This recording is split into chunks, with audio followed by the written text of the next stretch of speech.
and to the republic for which it stands, one nation, under God, indivisible, with liberty and justice for all. Thank you.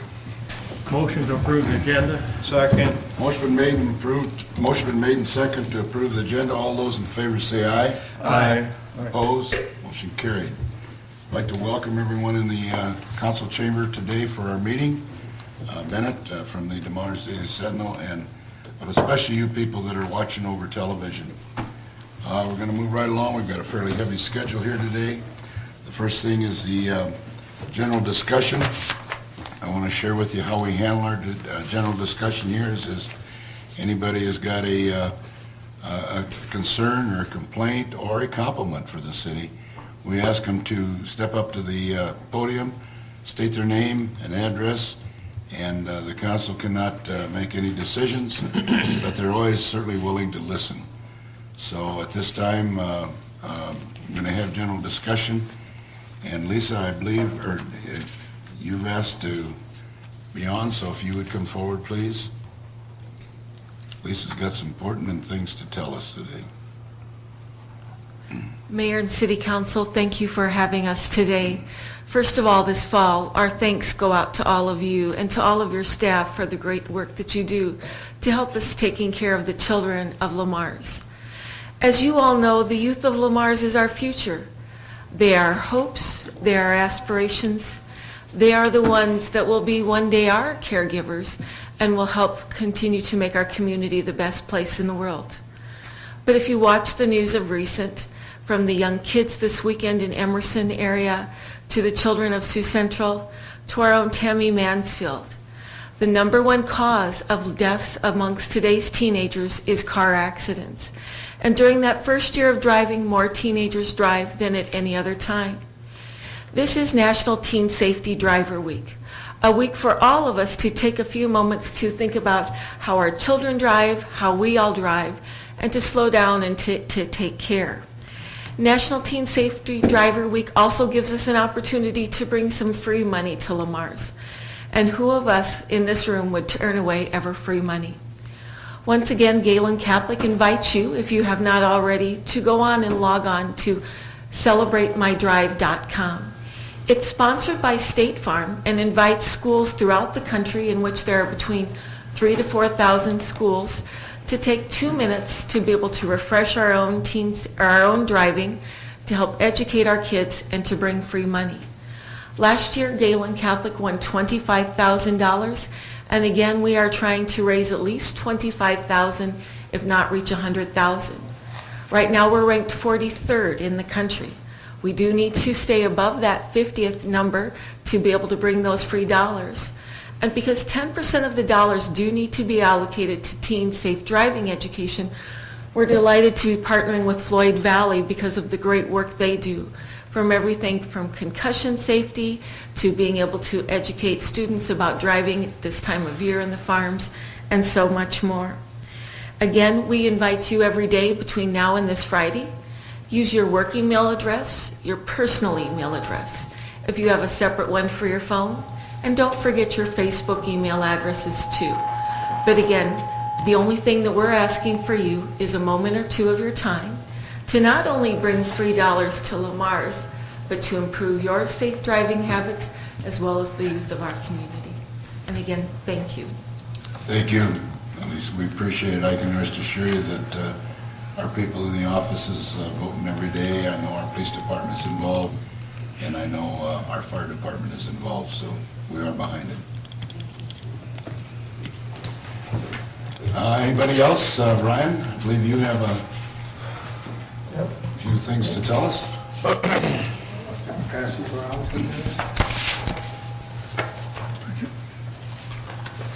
Thanks, Ryan. Split a copy of the clerk. Thank you, Ryan. Thanks, Rick. There it is.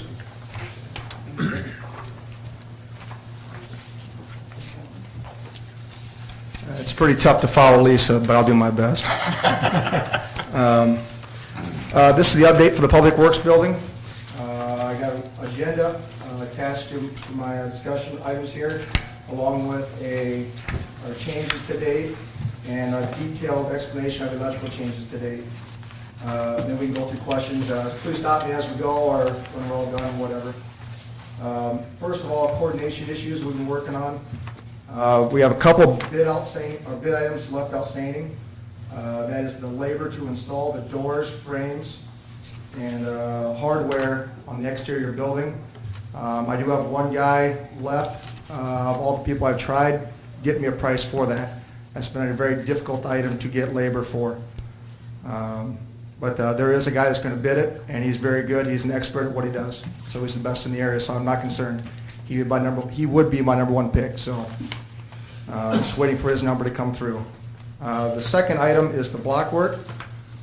We currently solicited bids for that once already and had no takers.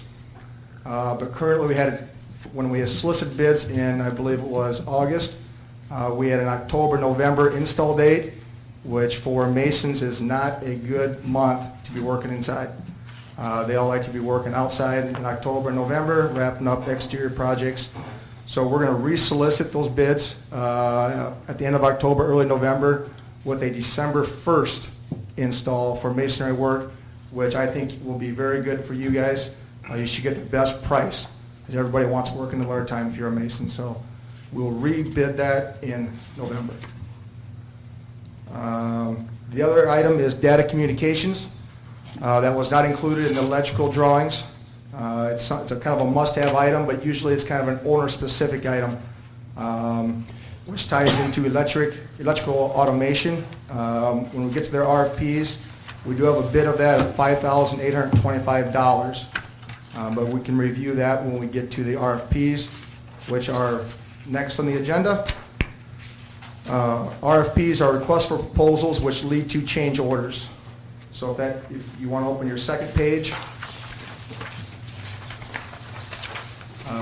in our contract, Scott and I designated $30,000 as a contingency allowance that we kind of expected for change orders through the process. To date, we have 5 change orders. We had to add some concrete, A1, we had to add some concrete sills to allow for the asphalt to be put down. A2, we had to add some 2x4 framing to make the overhead doors work with the concrete walls. Number 3, we had to add catch basins and a thermal break, both advised by the plumbers and contractors on site to help with smell and for the the catch basins are for the smell coming back from the sewer, and then the thermal break is for your breaking up your mechanical room, your chemical room. It's got 2 different zones, so they wanted to put a thermal break in their concrete. And then number 4 was mechanical pads added for the boilers. And number 5 is savings on the floor and perimeter insulation. Basically, we had money allocated for that. Thanks to Livermore and All Ridge Construction, using every little piece of insulation, we were able to save some money in that area. So to date, we have saved, we no longer have $30,000, we have $31,250 in our allowance fund. And now we go to the electrical, which I have it listed there. Scott and I are going to go through that hopefully this week. It's kind of for your reading. If you want me to go through each item, I can. But that's a total add of $24,665. Some of that is regards to future items, a future generator. That's a big cost. Would you like me to run through each item, or? Okay. For your reading, I did attach electrical automations, 4 pages in the back pamphlet explaining each item for your own information. And just to explain, there is the first page of electrical automations. The first 4 items are items that he has done and not charged the city for. So anytime somebody does that for us, that's also appreciated. So electric automation has done $4,350 of work that they have not charged us for. And then the rest are their ads. The number 2 item is our work in progress. Currently, the building framing is complete. Insulation at the office is complete. We are currently installing Tyvek and wrapping the doors. City workers are framing walls in the mechanical room and the offices. The concrete, the exterior paving is 50% complete. Overhead doors at the Stalt Storage Building are complete. The main building, we're installing panels as the building gets wrapped. To date, we have 3. We have 17 left. HVAC, the in-floor heat tubes are installed, and they will start installing the boilers as soon as mechanical rooms are finished. Plumbing, the underground is complete. The vent piping through the attic space is complete, and they will start piping rough ends after the walls are framed. Electrical, the Stalt storage is complete, underground is complete, and they will start installing in panels in the mechanical room after the walls are complete. Our schedule coming up here, the civil, we expect to be finished by November 3rd, which includes all the paving. The salt and storage building is complete except for the salt protection on the concrete walls, which due to the concrete paving going on now, we've had to push back until that work is done. We're hoping that is done after November 3rd. The main building, we're going to concentrate on finishing the Tyvek and flashings by November 3rd. Install all overhead doors and panels by November 7th. Install windows and doors by November 7th. Finish the metal ceiling liner, which allows us to insulate the building by November 14th. Hopefully to insulate the ceiling by November 17th. Currently, they're going to start working on installing the boilers and permanent power so we can have some heat by November 17th. Then start the block work December 1st, and we'll start our finish work, which most of the finish work is in the office area, January 1. So there's nothing here where cold weather would prevent completion by these dates? No. Nope. Most of these items are unaffected by cold weather. I mean, obviously, the sooner we get the building wrapped up, the sooner we turn the boilers on, the sooner we can keep moving. Obviously, we can't lay block inside if we don't have the building heated. So, Are we moving the equipment out there in December, or we wait until absolutely everything's done? The first case. Great. So we're going to be actually operating from there during snow season. Yeah, because there's going to be a transition period anyway, Rex. That's what I'm thinking. Yeah. So by November 17th to November 30th, we should be able to move some equipment out there. Yeah. in a- You know, they're going to have to operate out of both locations for a while. For a while. It's going to be a little inconvenient, but that was going to happen regardless. yes. Okay. The salt storage building will be 100% complete. Really, you won't be able to get too much equipment out there until the masons get done. Right. And they got 2 or 3 weeks in December. Okay. So once they get done, the shop area is pretty much complete. Are we spraying the walls in the salt storage? Yes. With foam, or what are we doing? It's a product from Concrete Products, advised by them to protect your walls. It's more of a liquid, It's a mastic. clear. Because I was out there yesterday and I was wondering if we were going to put something on that concrete. Yep, it's clear, you won't see it. All right. It's just, Okay. it's a 2-coat process. It's just protect your walls. You won't see it Right, though. okay.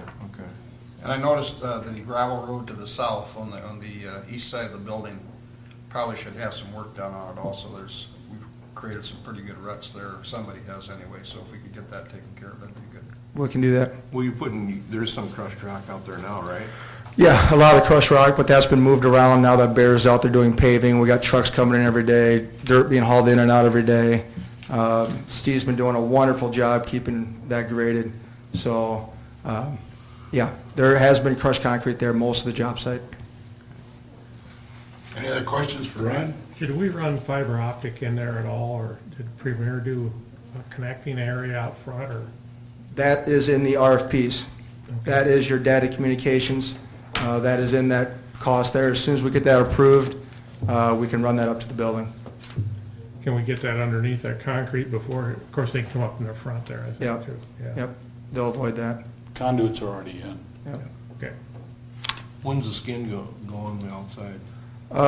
The main focus right now is the insulating and the liner. Probably, I'm guessing November 14th. Is the same people are doing, same contracts are doing the ceiling liner, so they'll move right from the ceiling liner to the exterior skin. What I've been told, as long as the Tyvek is on, the building is protected. Now, you got on here, item number 1, that you're putting labor bids out for the labor of the doors and the frames, and then you already have a deadline down here at the bottom when they got to be done. Yep. You're comfortable with that? Very comfortable. Okay. It's not a big item. It's a larger item than what you think, because a lot of them are inside doors. All the exterior doors are first. So there's 19 doors. I believe 8 of them have to go in by this date. So not all of them have to be installed by that date. Right. That makes sense? Right. And I've already talked to the guy who's doing the bid work and informed him of these dates, and he said no problem. I've worked with them for the last 10 years probably. The last thing you get from him is his price. So getting him there is not a problem. Getting a number from him is a hard thing. So Because he can't finish putting the doors in until the overhead tracks are up. as soon as the Tyvek and wrap is on the doors, he can hang the doors, the frames, and frames can be set, and then the doors can be installed. But I'm talking on the ceiling and the inside. The door panels, we're just setting the panels. We're not actually putting the track in. Okay. So we're putting the side jams in, I we're saw stacking that. the panels in, Right. and we actually will not put the runners up top, the track where the ceiling is, until after the metal panel's installed. And that's that ceiling and insulation? Yep. Okay, all right. So after November 14th, then he'll finish that up with the All right. operators and the rest of the All right. track. Any other questions for Ryan? Ryan, thanks a lot. Thank you, everybody. Doing a good job. You're doing a good job out there. Did a good job answering questions, too. You bet. That's not that easy. Looks to me like he's With over. this group. He's getting out while he can. Do we have anybody else in the chamber today for general discussion? If not, we'll go to thumbs up award, John. Nothing, Your Honor. Clark? Art Center has done a beautiful job with their art display, that national display. You got about 4 more days to go see it if you haven't seen it. It is worth your time and quite a deal, so they did a really good job with that. I agree. Thumbs up. Delana? Nothing to add to that. Rex? That's today. Nothing, thank you. Okay. Moving on to the consent items. All items listed under the consent agenda will be enacted by one motion. There'll be no separate discussion on those items unless a request is made prior to the time the council votes on the motion. Today, we have 9 of them. First one is approval of October 7th, 2014 regular meeting minutes. Number 2 is a list of bills for the period ending 10/17/14. Number 3 is a monthly financial statement for the September 2014. Number 4 is renewal of liquor license, which is Hugo's. Number 5 is a certified list of civil service examinees. Number 6 is an appointment. Number 7 is a Powder Players Snowmobile Club request. Number 8 is the LBIC loan. And number 9 is the City Energy Management Program. I'd like to make a comment on number 6 on the appointment. I think there was a correction made. Mrs. Collins has agreed to serve on the Historical Commission, and it was a 6-year term, and it should be a 3-year term. I believe you all got that correction made, so I just wanted to point it out. Any questions on any of these? Motion to approve consent items 1 through 9. Is there a second? Second. Motion been made and second to approve the consent items 1 through 9. Could we have a roll call on that, Ben? Knapp, Yes. Goodchild, Yes. Rexbro, Yes. Nelson. Yes. Erke. Yes. Motion carried. Moving on to the action items is the Floyd Valley Hospital Audit Report. Denneman and Company LLP will be the council, at the council meeting to present the Lamar's Floyd Valley Hospital Audit Report for the year ended June 30th, 2014. I think you've all had a copy of it, council, and there is 2 gentlemen here that will give the report. Thank you. My name's Jim Hinson with Denman and Company. And I'll just, it's a big document, and I'll just briefly point out the audit report and then a couple other items. Our audit report is on pages 4 and 5. And the audit report outlines management's responsibility for the financial statements. It outlines our responsibility as auditors for the financial statements. And I guess the result is, in our opinion, the financial statements are presented fairly in all material respects in accordance with generally accepted accounting principles. So once again, that's an unmodified or a clean opinion on the financial statements. And then just the main statements themselves, the balance sheets, I think what you probably find is that the biggest changes for 2014 is the increase in the capital assets because of the construction project. And also under liabilities, the increase in long-term debt again related to the construction project. Excuse me, what page is those on? Those are on pages 12 and 13. And actually, also, I should point out pages 6 through 11, there's management's discussion and analysis, and that's put together by management, and that summarizes the financial highlights for the year. So I'd encourage you to read those pages as well. But again, the balance sheet's on pages 12 and 13. Again, the most significant changes you'll find there is in the capital assets and in the long-term debt. Again, related to the construction project. As far as the statements of revenues, expenses, changes in net position on page 14. I guess the bottom line here is they had an excess of revenues over expenses before contributions, about $629,000, up from about $290,000 last year. So again, you know, a good year for the hospital. Those restricted contributions are contributions raised by the foundation for the construction project. And also we'll note this year, because of the, further on back in the report, on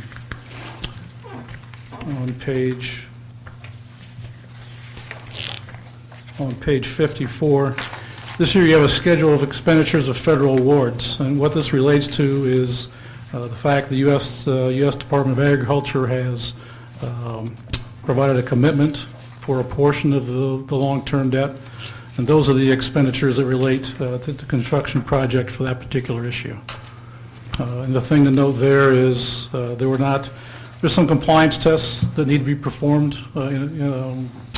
because of those federal awards, and we did not note any compliance issues related to those awards. With that, I'll be glad to answer any, there's a lot of information in there. I'll be glad to answer any questions you might have. Where's is the pledges that people gave, are those included on the balance sheets? Those are in the foundation on page 17. Okay, The capital campaign was through the foundation. so that's not included specifically in the Floyd Valley Hospital? In the hospital, no, but it is in the foundation. Okay. Those are found on page 17, and that is the, And those are not including the city's then commitment? no, it is not. Okay. So is the city's commitment noted somewhere here, or is that just something that Well, we hopeful? those will be recognized as they're received. Okay, fair enough. So the contributions receivable represent what? That's the capital people. campaign, Okay. People that are giving money, right, to the foundation. not the city's money. Right. Correct. We did, local option sales tax. Local option Yeah, sales tax, yeah, exactly. but he's going to record that as it comes. Right, Right. exactly.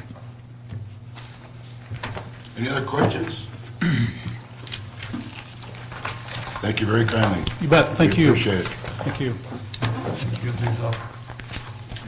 Yeah, they want these back. Approve it, don't they? Motion to approve the Floyd Valley Hospital annual report. Second? Is there a second? Yes. Motion made and second, accepting the Floyd Valley Hospital audit report for the year of 2000 and for the year ended June 30th, 2014. All those in favor say aye. Aye. Opposed? Motion carried.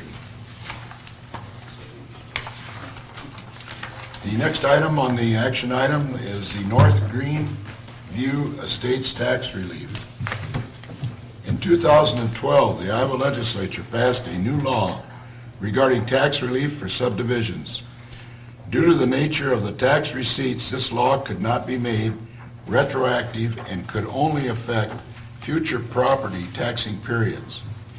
Because of the date of the platting in the North Greenview Estates subdivision, Ron Knipe, owner of Knipe Investments, was only able to get the tax relief for 2 years, instead of the maximum 5 years afforded new subdivisions by the new state law and 5 years afforded to new subdivisions by the subsequent city. The ordinance, Mr. Knipe came to the council on July 15, 2014, requesting consideration for future years' property rebates. Currently, Knipe Investment owns 31 properties that fall into this category. And attached are proposed development agreement and an estimate summary sheet of included properties, which I think you've all had an opportunity to take a look at, I'm sure. Although Mr. Knipe does not qualify for anything more than the 2 years that he has already received, staff is recommending the council consider allowing Mr. Knipe to be rebated for the 5 additional years that are allowable to others under the City Ordinance 895. If approved, these rebates are only available to Knipe Investments and do not carry to future property owners. The financial impact is shown on the attached schedule. The approximate annual rebate would be $5,300. This is only an estimate and would be subject to adjustments depending on how many properties were still owned by Knipe Investments, tax rollback, levies, debt service, and so forth. We are only able to rebate the portion of the property tax that is available to the city, less any city debt portion. Questions? I thought when we had Comments? discussed it, we had talked about doing the 3 years to bring it up to the total of 5, with the 2 years that he's already received. That was discussed, but the code allows the state issued 5 plus an additional 5, so up to 10. And so in all the talks with Ron and his attorney, we felt that this was a compromise of the additional 5 on top of what he had previously received. And then I think Mr. Knipe was going to speak with the school as well. Is Ron, I thought I seen Ron Yeah, come he's in. back there. Well, I have. Ron, you want to step up to the podium, please? Right.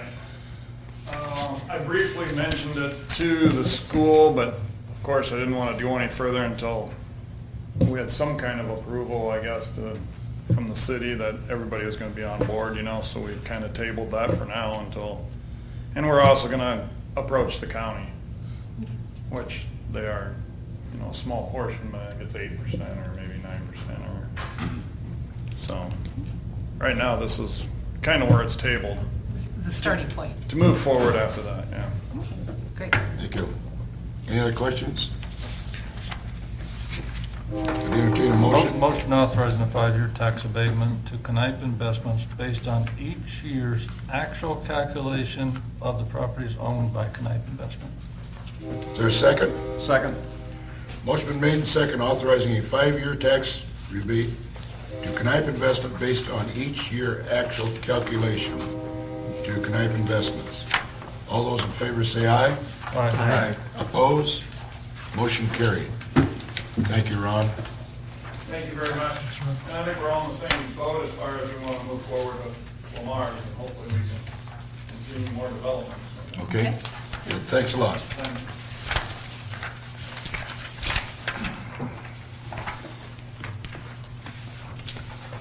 Excuse me. The next item is the North Greenview Estates Secondary Access.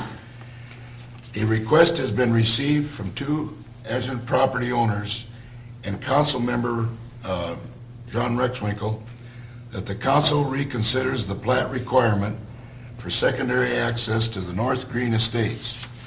A 25-foot platted parcel dedicated to the city for secondary access was provided by the developer as required by the Planning and Zoning Commission, by the City Council, and by Chapter 165, City Code of Ordinance. Subdivision Regulations, Section 165.19, 1,320 feet between the street lines. A is a copy of the plat is attached, and B, a copy of the aerial plan for access is also attached. City staff was planning on constructing the access in 2014 in conjunction with a stormwater detention basin, now that the filing of the area is near complete. The City Council directed the issue to the Public Safety Committee for their review and recommendation.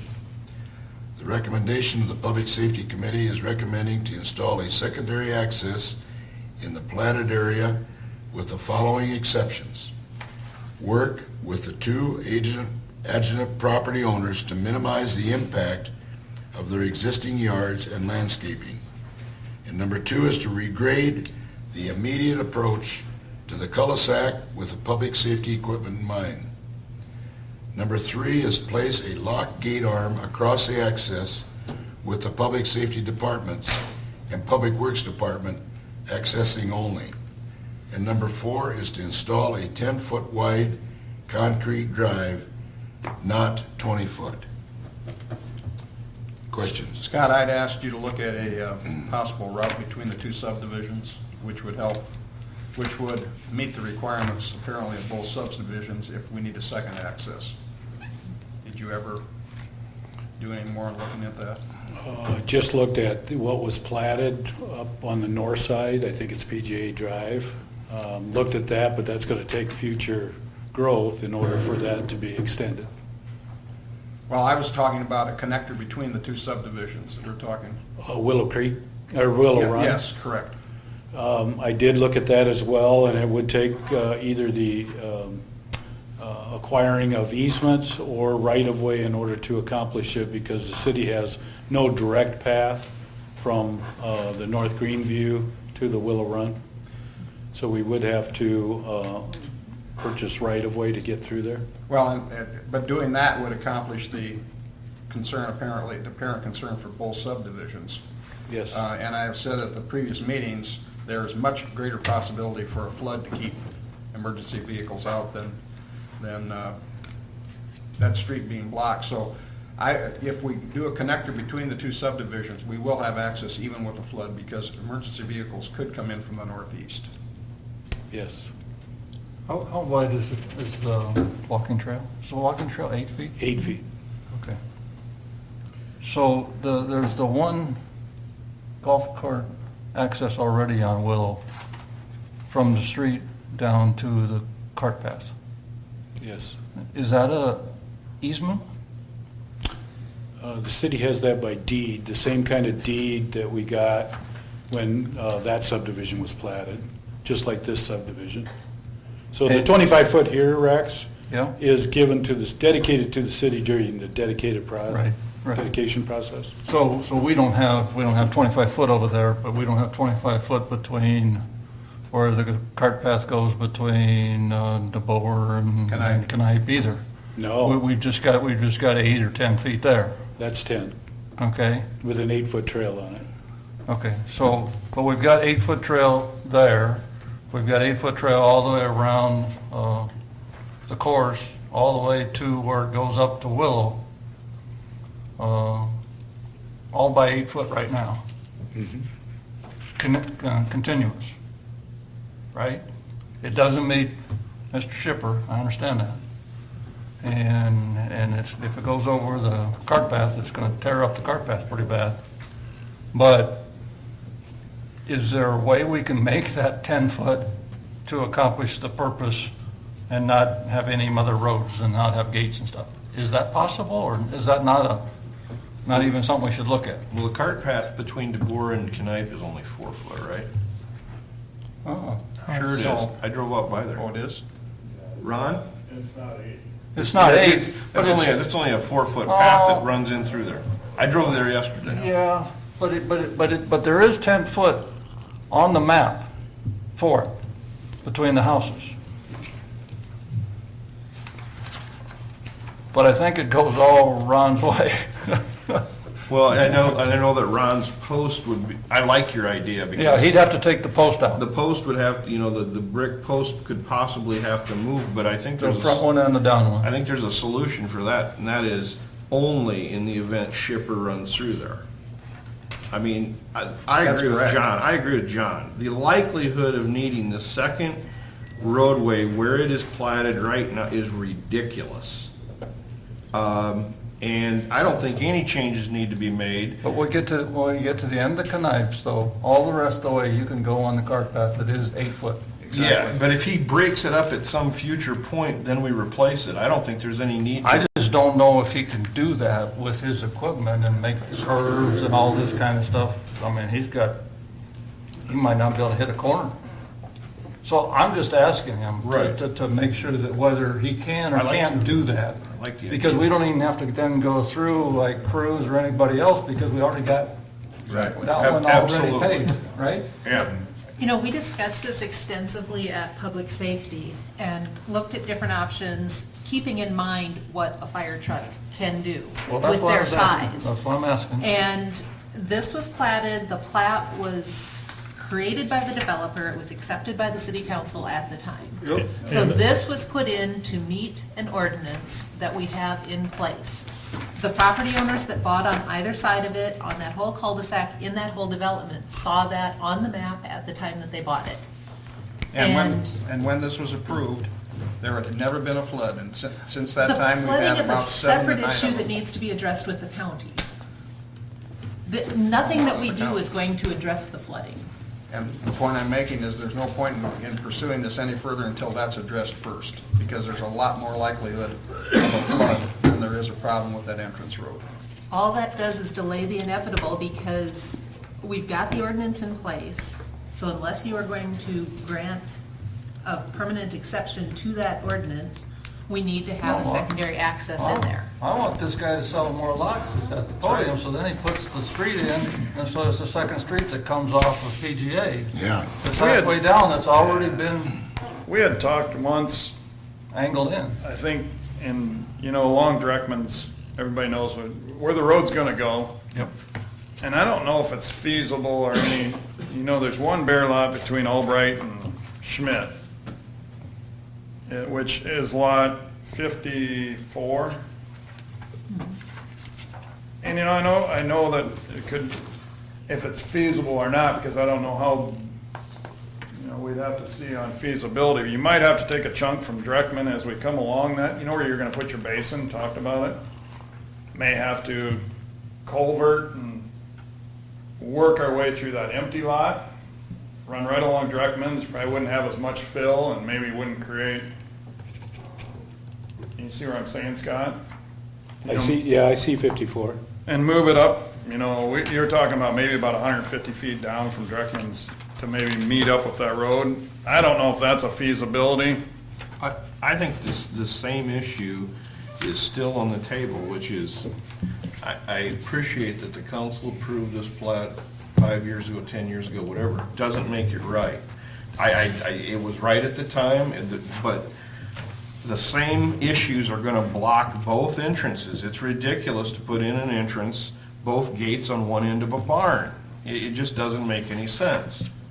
And if we could have a future plan for coming in from the east, I'm with John on this 100%. I think this is a bad idea from the get-go. I think it's a bad design. I think it's a bad point. And one flood knocks both gates out. What did we say? What did we do? We did nothing but Well, then you spend, shouldn't have referred it back to the Public Safety Committee for a recommendation. well, that's, It's a mute and void deal if it floods again like it did X amount of years ago. But we got two issues. The flooding is a separate issue from ingress and egress to this subdivision. I'm talking just getting into the 101 lots. I am not talking about going north out of Lamar's on Mahogany. The flood comes in when we talk about that second case. So your ordinance in chapter 165 has been that way since 1962, that both your forefathers as well as current ordinance says you want 2 ways in and 2 ways out of subdivisions. So therefore, the 1320 rule. You don't want adjacent accesses to be greater than 1,320 feet apart. That's so police, fire, ambulance, and even one neighbor looking at the other neighbor can drive a reasonable distance to get back into that subdivision. That's what that's for. It has nothing to do with can you get to the whole subdivision because of flooding issues. So we've got 2 issues going on here. But you are talking about just those front lots being the only way that blocks the access for the subdivision. I'm talking if PGA Drive gets blocked off for any reason. Just the first few lots. Right. Yep, It's about It's about 6, 8 lots. 14 lots. Yeah. No, it's, well, it's, Not Anymore, anymore. it's 8 on each side. 8 on each side. But it's only those, because otherwise you can 8 go on around the each other side. way. Yeah. Right. So we're talking for, that has right now 2 built on it. 2 units built on those Yeah. lots. We're talking about trying to put in an egress or egress for those 2 lots, and that's why I'm having a difficulty putting in a slab of concrete that I believe has maybe remote, and maybe I shouldn't be saying it, very remote chance of anybody ever driving on it. The only thing I can see it be used for is maybe kids sledding down it in the wintertime, because it's concrete. The other thing, part of the recommendation that apparently is not in here was that the gate was only going to block off an area wide enough for a fire truck. We were going to leave an area wide enough for a trail, so they could use that concrete as a trail on down to Mahogany. But where are they going, Where are they gonna go? where are they going? Down to Mahogany. They're going to, but then you're going to walk on grass? Because we're not doing anything with the grass between Dreckman's and the detention, right? We're just grading it. Or are we putting rock on it? That was going to be finished road, Putting concrete on it. concrete. I thought we were only putting 10 feet on just the slope area. No, Yeah. No. no. The Public Works Committee thought the whole thing should be paved from Mahogany on in. Well, and still, okay, back to what the Public Safety Committee's concern is, we still haven't addressed the Willow Run concern. So that's why I believe before we proceed any further on making an investment, let's at least finalize some sort of an opportunity to connect the 2 by access. Let's see if we've got a feasible route. And then if we have to acquire easements or whatever, what's the cost of that versus paving all the way back to Mahogany? Well, you're gonna have to pave either way, so you really can't cancel out the paving cost. But The fire trucks can't go across the grass. There's alternate routes to review between the 2 subdivisions. But it would cost an awful lot to pave that whole thing, and then put a gate across it and say, this can't be used except in an emergency and once in a while by Public Works. It's an absolute waste. I agree with John. I Well, agree- careful with that, Clark, because we've got about 6 to 7 other ones of those wasted venues, Yeah, but like the one out of. i.e. off of Highway 3, But the one. going into the fairgrounds. Fairgrounds is operating for 4 days out of the year. That is gated and locked. We got another one if you go farther out on Highway 3 to get across to the remote part of the golf course. Well, we got one of yours, So, but we don't have it We paved seem from to, you. we seem to do certain things in certain areas, but not others. But we didn't pave yours, we just did rock on yours, out of your end, right? I've got one in my subdivision just that rock. the P and Z and the council wanted out of my subdivision, But it was- which is a completely private area. Yeah, but it We was just we rock. talked about paving it to make it look better for the adjacent property owners, so that it looks like part of the trail. But are we gonna put a 10-foot gate on a 10-foot? Are we gonna delete all of these because they're not necessary? I'm just asking, are we putting a 10-foot gate on this too? Because you said you're gonna leave it for a walking trail, are you gonna go and put a 4 or 5-foot gate? We were on going it? to put a gate wide enough across that would prevent vehicles from driving down through there without being unlocked, but would allow golf carts or the bike trail on the half of it, and go on down to Mahogany and come back up. Okay. So it would have a secondary purpose. Well, I'm seeing a better picture of it now, I just didn't see the picture. And that was recommended, I think, by the park committee also as an access to the trail system. Well, like I say, we're looking at a lot of money. I don't believe we should proceed with anything until we have investigated fully and Can we- access between the 2. Can we see how much it is? Maybe before we actually vote? Yeah. Can you do that? I mean, I just think that's, maybe it's only 50,000, but maybe it's 150, I don't know. What's the design criteria?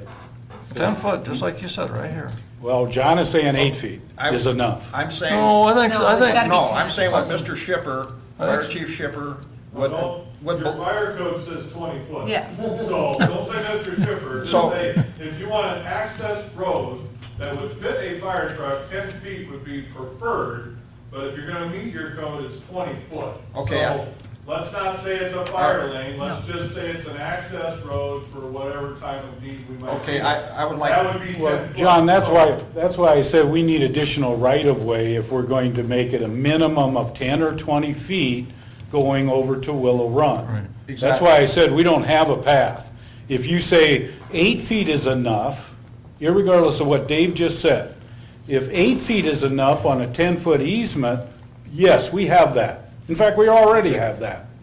But that don't constitute emergency access. All right, what I would like you to do, Scott, is work with Dave, and not ignoring codes or whatever, but just have him tell you, we lay out a route and say, Dave says, I can negotiate this route to get from one subdivision to the other. This is a workable route for me to get between the two subdivisions. Not that it meets city codes or whatever, this is a workable route that I can use to get between the two subdivisions. What else are you gonna change on that route though? Because when you go down that thing on a bicycle, you're going like a bat out of hell. I mean, it's a quick drop, so you gotta drive up that.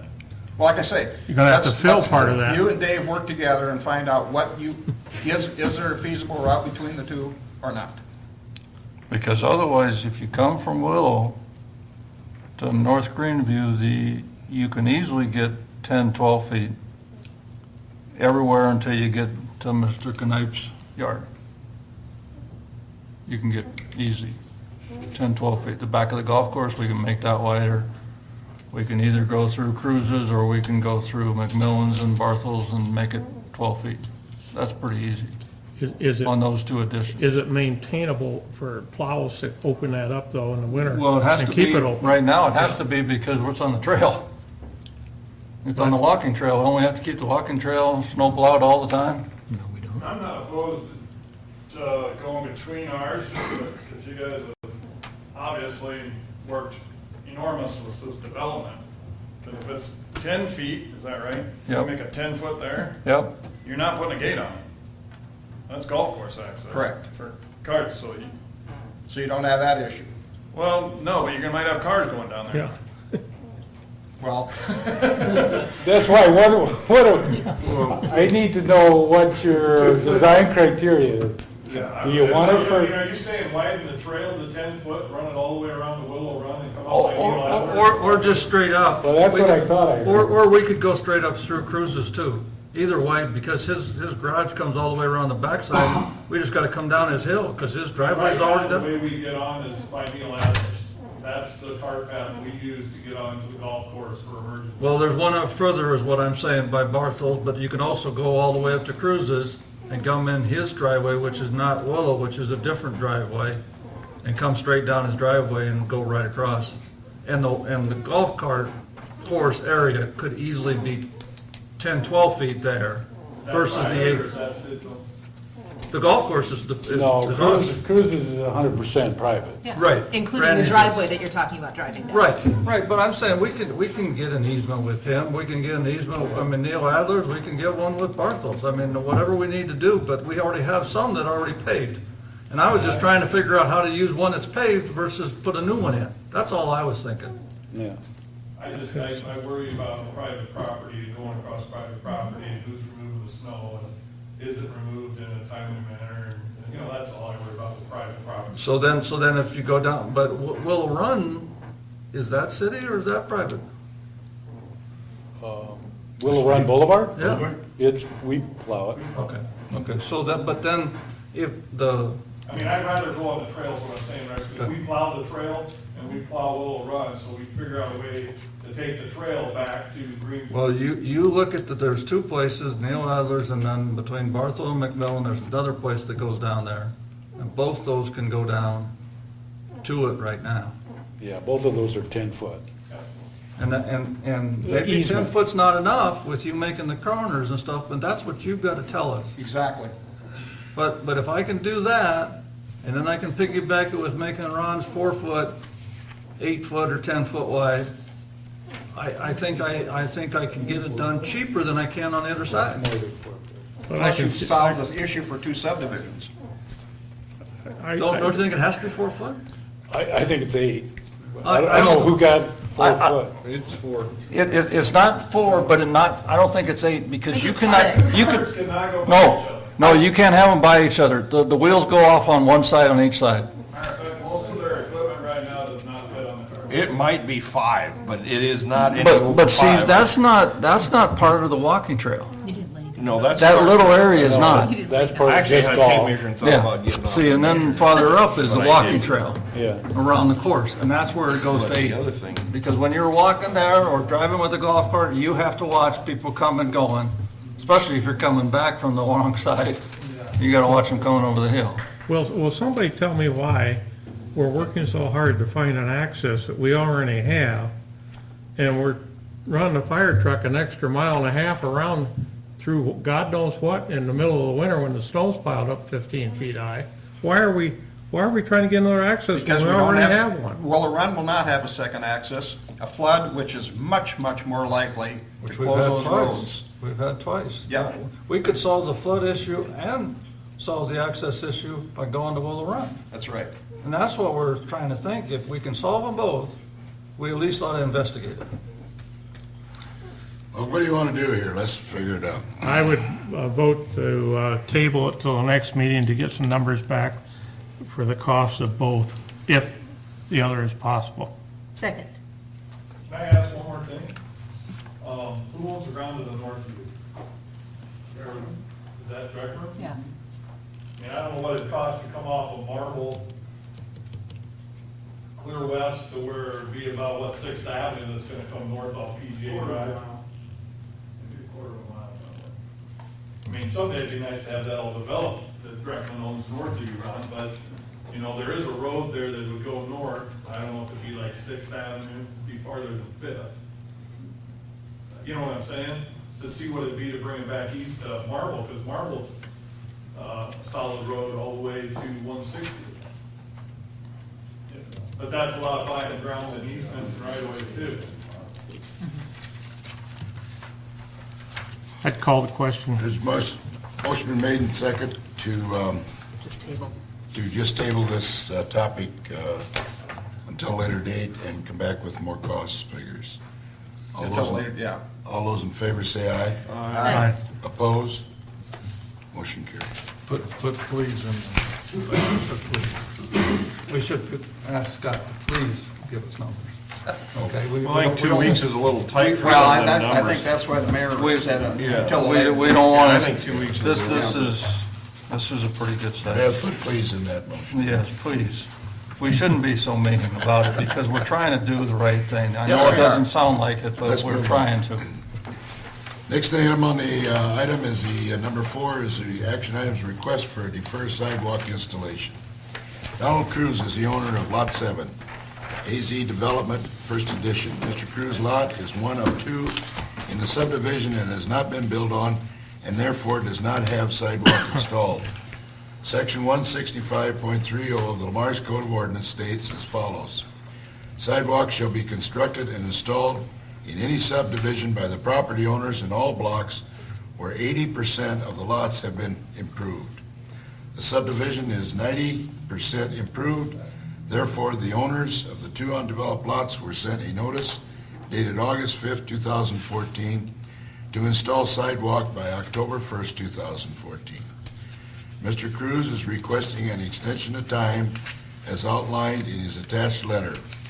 On August 19th, 2014, the council deferred the installation of the sidewalk on the other non-complaint lot in the subdivision owned by Jerry Schroeder until October 1st, 2015.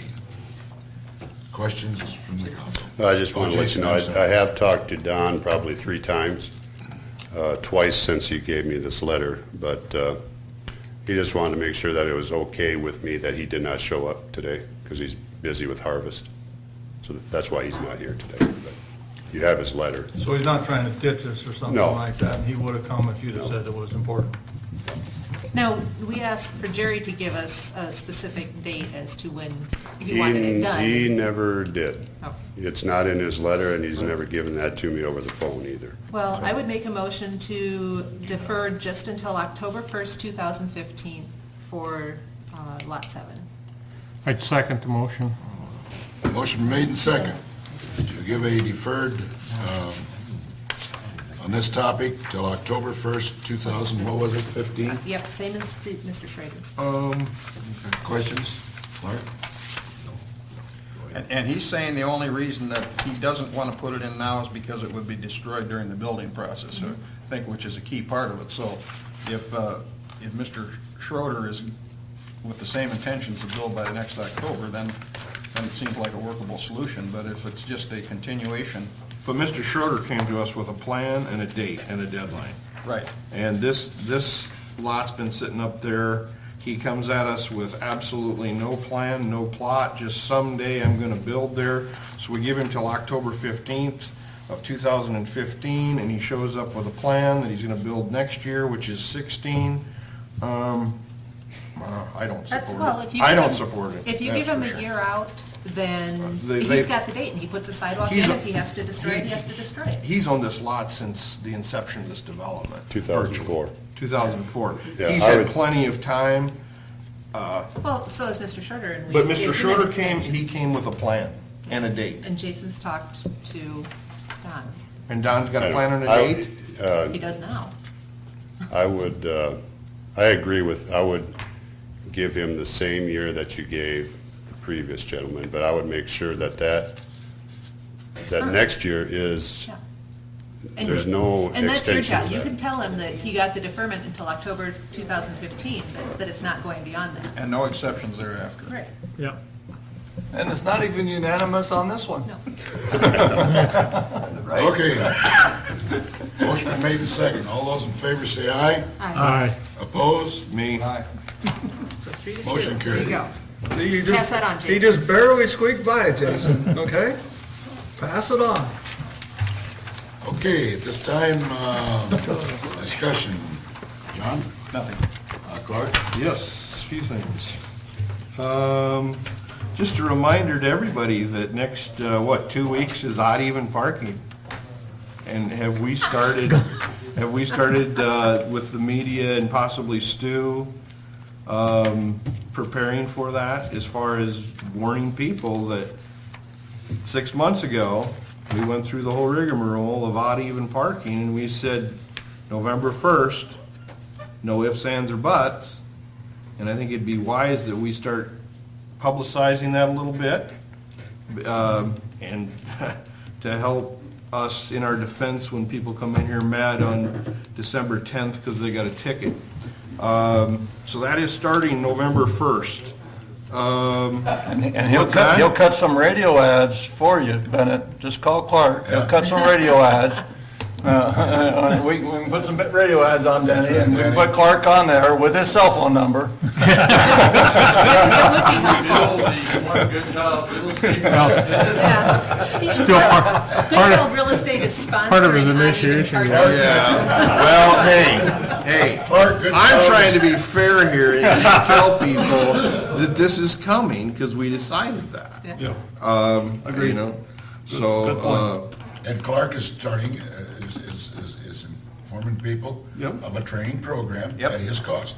So, Would, right thing. would it be too much trouble, or would it be possible for some of the troubled areas if we had a little piece of paper printed to tell them when the odd even parking starts, and maybe have a few policemen just drop them in their windshields early? I agree. I Yeah, totally agree. Because we know where the troubled areas are, we know where the problem's gonna be, and just kind of give them a pre-warning. Already got it. Good. Excellent. Good job, Stu. Bids on Lynn, North Lynn. Still waiting. Okay. I have one. Do we I plan to have a second one coming. Do we plan to complete yet this year on that one? If Mother Depends. Nature holds. Yeah, okay. Okay. Because if that got tore up and then winter hit us, yeah, I was curious on that. And then is there any works in the, any plans in the work for Plymouth and Central Avenue intersection? No. No? Okay. Would you like that to be in the works? I've had several people comment about it to me that should probably be looked at. I think Well, John we've John and I discussed figured that. out, we put some money back to do something when it's time to do it, and Yeah. I think we would need to discuss that during the 16 budget, or... Yeah, and I think it's time to do it, but I don't think we should do it before winter. Right, I would agree, but I'd like it on the list. And then the last thing I noticed is just on Third Street Southeast, heading up from Central Avenue, there's no curb. Where they blacktop Third, on the north side, there's no curb for that first 150 feet. That's how many times overlays have been put on that road. Okay. Okay. Okay, all right, I was just curious. Filled the curb. Anything else, Mike? Nope, I'm good. Delano? Nothing. Rex? Pass. Ken? I was going to bring up something with the Powder Players Snowmobile Club request, and I was all set to be opposed to that until Bill brought me a little map. I was under the impression that their trail actually followed the Floyd through our park system, but it really doesn't. Theirs all goes east, and so I didn't bring up an objection, but I am concerned that that area down there gets used as a snowmobile area. Is that our intent, to allow that park area to be used as snowmobiles? Because when they get going east eventually and go underneath 75 and come up by the old state building there, there's no place for them to go except across that bridge. The river's too far down to jump. Is there some way we could post that they stay out of the park? They can use the river all they want, but there's no reason for them to be running over the ball diamond berms. That seems to be their favorite place to run.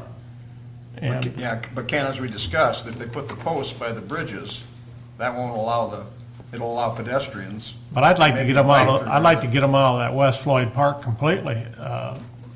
Running over those berms and a ball diamond is not what we want done. We've got the Frisbee deals down there. Somebody's gonna run into one of those poles, sure is gonna happen. Is there a way we can post that area for no snowmobiles? Do we allow them in any other parks? Let's put it that way. What'd you say, Stu? What's allowed and what's There's a done? big difference between do we allow Yeah. it or do they get in there? Okay, There's two different answers to that. but you would agree with me that it's a problem we really don't need. It's a problem that it's a regular problem, just like having snowmobiles across the golf course. You don't want that either. But they end up they're stuck. They don't want to use the Highway 3 bridge to go across. Now that you've got the pedestrian bridge, they'll use that to cross, which, since it's a concrete floor, maybe that's not a big deal on the Floyd River at West Floyd Park. That seems to be where they come from the south through the park, and then to head west, they'll now use your pedestrian bridge. No, anyway, I didn't bring it up on the motion on the other. Obviously, when I saw the map, I just assumed that was part of the trail all these years, and I find out that's not part of the trail. And the powder puffs aren't the ones you have Yeah. out in the park, it's everybody else. Yeah. That's the only thing I had, thank you. Okay. We're good. Scott? I have nothing. Bill? I just got a couple of things to bring up. I know we've been getting a lot of requests on the leaf and grass site if we're going to close at the end of October. We will stay open into November as long as the weather permits. Perfect. And again, we'll do the Wednesdays and Saturdays. Once we hit daylight savings time, we will move back the Wednesday hours. Instead of 2 to 6, we'll go to 1 to 5 because it gets dark too early. But that'll start in November, weather permitting. And I want to remind everybody that we have no open burning within the city limits. So we've had a couple of cases where that's happened, so we need to remind everybody of that. That's all I've got. Thank you, Bill. At this time, this ends our council meeting.